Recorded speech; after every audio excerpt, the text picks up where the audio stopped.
Pertama, sebagai warga negara, semua menginginkan Republik kita ini bebas dari korupsi. Republik kita ini republik hukum harus menjadi panglima, maka semua harus taat kepada hukum. Dalam konteks Caimin, sebetulnya kita kaget. Kasus 2012. Setelah entah 2 orang, entah 3 orang yang sudah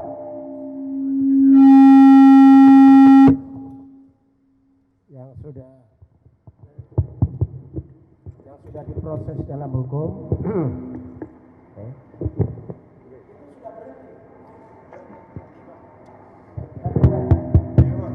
Halo? Nah, halo?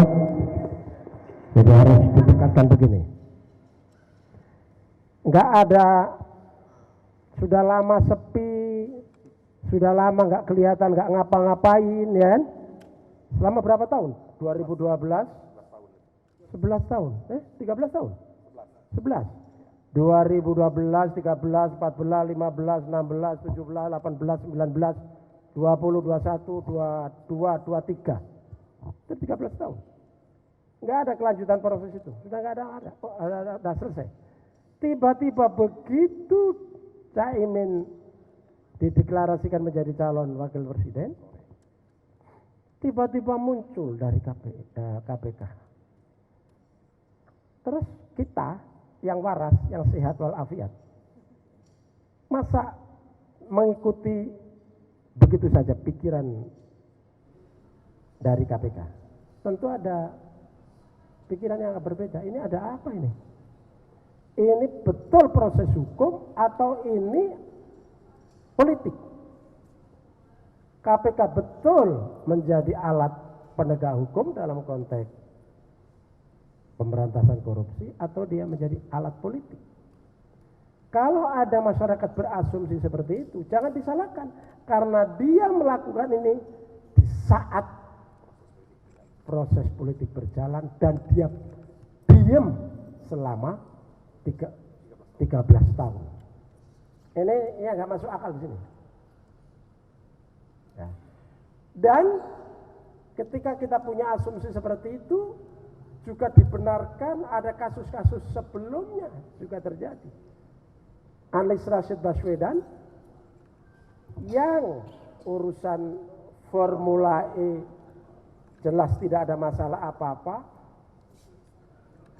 digelar begitu kan, nggak ada masalah, dengan nggak ada ini, nggak ada yang salah, prosedur korupsi segala macam nggak ada.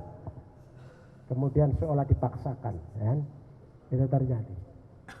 Sementara banyak kasus lain yang didiamkan di depan mata.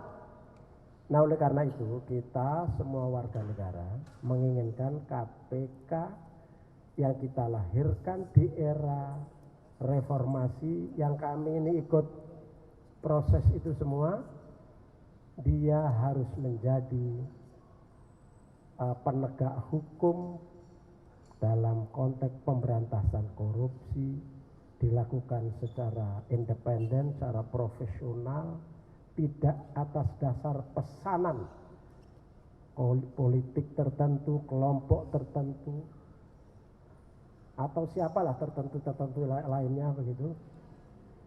Karena itu menjadi harapan kita.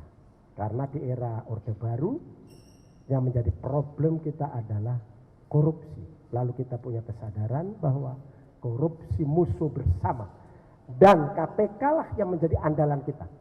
Tapi akhir-akhir ini KPK ya letol seperti ini, di bonsai seperti ini, kita semua sedih. Dan ke depan saya kira kita harus punya komitmen yang sama. KPK harus berdaya, KPK harus independen, pimpinan-pimpinannya harus orang-orang yang punya integritas, bukan orang-orang yang titipan sana sini, kemudian ketika mereka menjalankan amanahnya tidak amanah, bahkan dolim.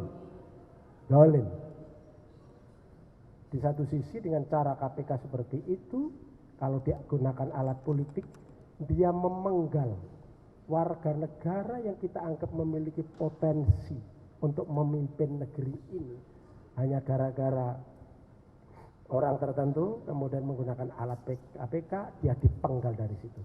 Kita sedih. Itu kerugian bangsa dan negara. Saya kira begitu. Ya, Bella.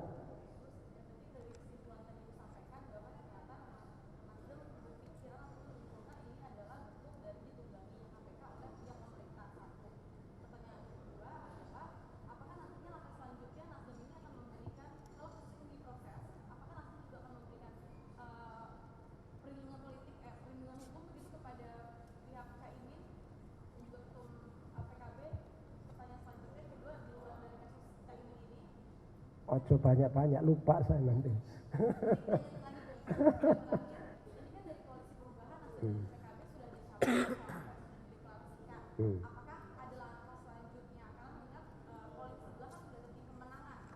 Ya.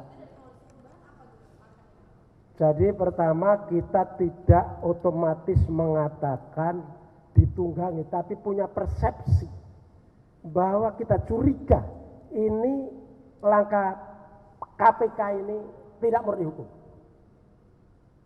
Dan ketika kita punya persepsi atau asumsi seperti itu, insya Allah kami tidak salah. Karena dia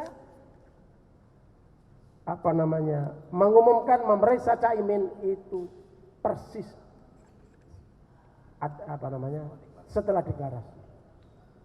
Nah, yang kedua, kita menyarankan Caimin sebagai salah satu warga negara Indonesia, elit politik dipanggil, ikuti aja, kerjasama, proaktif ya namanya, proaktif. Tapi kami yang memang sudah sepakat bulat pasangan Anies Muhaimin, apapun yang terjadi, kami semua pendukungnya akan membela sampai kapanpun.